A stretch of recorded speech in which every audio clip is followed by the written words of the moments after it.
During this pandemic, we should all still be self-isolating and not be in a pub. In this series, I'm hoping to introduce or reintroduce some books into your life to pass the boredom.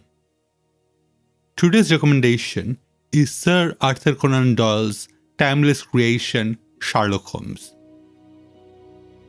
Fact about Sherlock. It first appeared in print in 1887's A Study in Scarlet.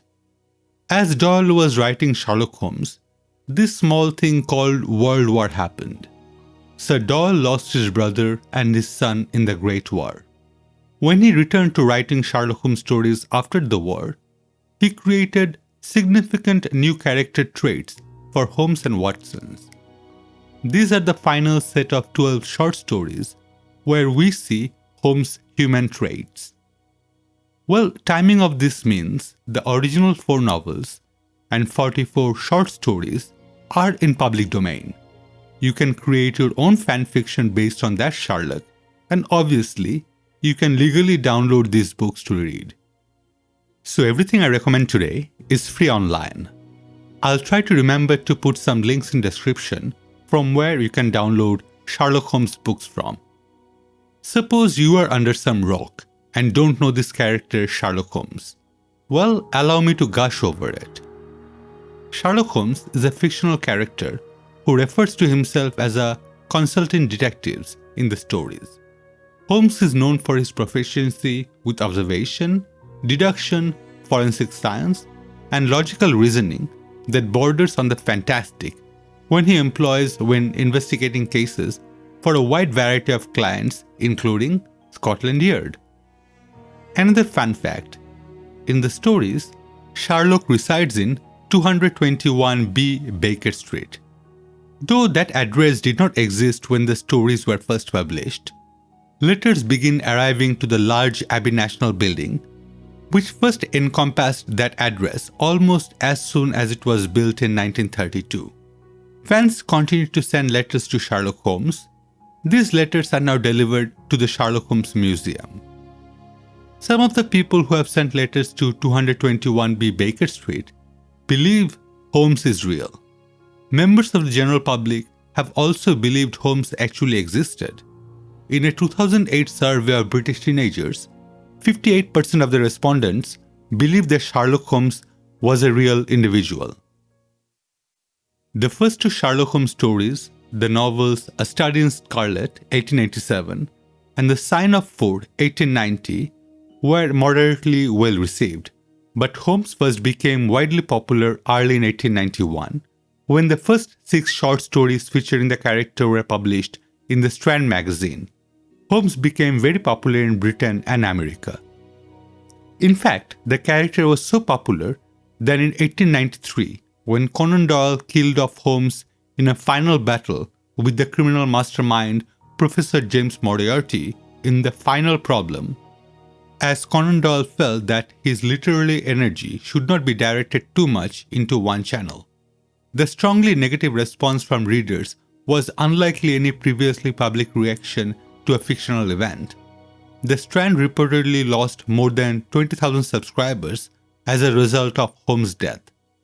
Legend has it that Londoners were so distraught upon hearing the news of Holmes' death that they wore black armbands in mourning. After resisting public pressure for 8 years, Conan Doyle wrote The Hound of Baskervilles in 1903. This famous character was based on a fellow Scotsman named Dr. Joseph Bell. The charismatic Bell dazzled his students with demonstrations in which he was able to determine a patient's occupation and other personal details just by studying his appearance and mannerisms. In addition to taking class with Bell, Conan Doyle served for a time as his clerk at the Royal Infirmary of Edinburgh, where he got a further look at the older man's diagnostic methods. Years later, Conan Doyle wrote to Bell, "It is most certainly to you that I owe Sherlock Holmes, and though in the stories I have the advantage of being able to place him in all sorts of dramatic positions, I do not think his analytical work is in the least an exaggeration of some effects which I have seen you produce in the outpatient yard." Now to my recommendation. Well, obviously all of them. But in all seriousness, I think you should start with the 4 novels first, with the first one being A Study in Scarlet, as this is the first time we get introduced to our master detective. As the novel begins, Dr. John Watson has recently returned to London after a stint as a doctor attached to a military in Afghanistan. He is looking for a place to live and a roommate, so a friend introduces him to Sherlock Holmes, who's also looking for a roommate. Before long, the two have moved in together. It's a great introduction, not only to Holmes, but to Watson, Lestrade, and the settings in which the novels take place. The story is told from the perspective of Watson, which allows the reader to quickly develop an emotional connection with the character and help eases the process of characterizing Watson. The first half of the novel focuses mostly introducing Holmes. In Chapter 2, The Science of Deduction, we get Watson's initial view. He's not studying medicine, he had himself, in reply to a question, confirmed Stamford's opinion upon the point. Neither did he appear to have pursued any course of reading which might fit him for a degree in science or any other recognized portal which would give him an entrance into the learned world. Yet, his zeal for certain studies was remarkable, and within eccentric limits his knowledge was so extraordinarily ample and minute that his observations have fairly astounded me. Surely, no man would work so hard or attain such precise information unless he had some definite end in view. Desultory readers are seldom remarkable for the exactness of their learning. No man burdens his mind with small matters unless he has some very good reasons for doing so. His ignorance was as remarkable as his knowledge. Of contemporary literature, philosophy, and politics, he appeared to know next to nothing. Upon my quoting Thomas Carlyle, he inquired in the naivest way who he might be and what he had done. My surprise reached a climax, however, when I found incidentally that he was ignorant of the Copernican theory and of the composition of the solar system. That any civilized human being in the 19th century should not be aware that the earth traveled round the sun appeared to me such extraordinary fact that I could hardly realize it. I had always loved the description. On the second half, well, the body of Eno Gruber has been found in an abandoned house. While there is blood in the room, there are no wounds on the body. On the wall, written in blood is the word Rache, a German word for revenge. With no witnesses, no obvious motive, and very little information on the deceased, the case seems like a hopeless one. Next novel is The Sign of the Four. To be frank, this is my least favorite out of all the 4 novels, but it does introduce a new dynamic to our duo. This particular adventure lends itself to the fantasy genre. There is a damsel in distress, some hidden dangerous treasure, and some mysterious villains. Our duo is approached by a Mary Morstan, who presents a mysterious case involving her missing father and some pearls sent to her anonymously. By the way, it was written at a time when cocaine and morphine was okay. Next, we have The Hounds of the Baskervilles.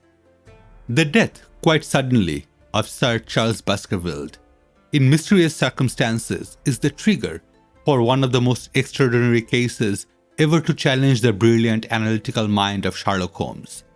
As rumors of a legendary hound said to haunt the Baskerville family circulate, Holmes and Watson are asked to ensure the protection of Sir Charles' only heir, Sir Henry, who has travelled all the way from America to reside at the Baskervilles Hall in Devon. And it is there, in an isolated mansion surrounded by miles after miles of wild moor, which Holmes and Watson come face to face with a terrifying evil that reaches out from centuries past. This is my second favorite novel, and probably the novel that inspired most number of movies and plays. We are talking about over 20 movies and TV series. The Valley of Fear is last and the least well-known of Conan Doyle's 4 Holmes novels, and the one I like the most. It features a brief appearance by the Napoleon of crime, Professor Moriarty. The novel opens with Holmes receiving an encrypted message from an informer within Moriarty's criminal network. A follow-up message intending to provide the encryption key instead informs Holmes he has changed his mind for fear of discovery. Nevertheless, Holmes is able to decrypt the message. It is a warning that a murder plan is underway, naming the intended victim a Mr. Douglas of Burlstone Manor. Minutes later, Inspector McDonald arrives with the news that the victim identified in the note has been killed, and thus the story continues. Another fun fact: the backstory of The Valley of Fear is loosely based on Molly Maguire, who were an Irish 19th century secret society active in Ireland, Liverpool, and parts of the eastern United States, best known for their activism amongst Irish American and Irish immigrant coal miners in Pennsylvania. After a series of often violent conflicts, 20 suspected members of the Molly Maguire were convicted of murder and other crimes and were executed by hanging in 1877 and in 1878. This history remains part of the local Pennsylvania lore. Out of all the short stories, there are too many that I love to mention.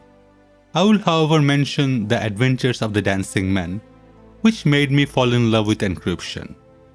And of course, A Scandal in Bohemia, for introducing us to seductive and smart Irene Adler. And that was how a great scandal threatened to affect the kingdom of Bohemia, and how the best plans of Mr. Sherlock Holmes were beaten by a woman's wit. He used to make merry over the cleverness of women, but I have not heard him do it of late. And when he speaks of Irene Adler, or when he refers to her photograph, it is always under the honorable title of the woman. Though not the first fictional detective, Sherlock Holmes is arguably the best known. By the 1990s, there are already over 25,000 stage adaptations, films, television productions, and publications featuring the detective. And the Guinness World Record lists him as the most portrayed literally human character in film and television history. I have very fond memory of watching Russian Sherlock Holmes walking down the streets of Old Riga, Jaunila Isla. If the person I watched with this ever sees this video, this is for that person. I do remember. What can I say? I'm a fan. I have a bunch of Sherlock Holmes games in Steam. Sherlock Holmes is not the only notable creation of Doyle though. I love Professor Challenger, who in contrast to Holmes is an aggressive, hot-tempered, dominating figure and is known for drilling holes to the center of Earth just to show who is the boss. I might do a video on that character one day. If you want it, let me know in the comments below. Well, that wraps up for this video. I hope I have convinced you enough to download and read some Holmes. As always, if you have liked this content, please give it a thumbs up. Also, it would be greatly appreciated if you'd subscribe, as during this genesis, it is vital for channel growth. That's it. Have a safe day. Signing off.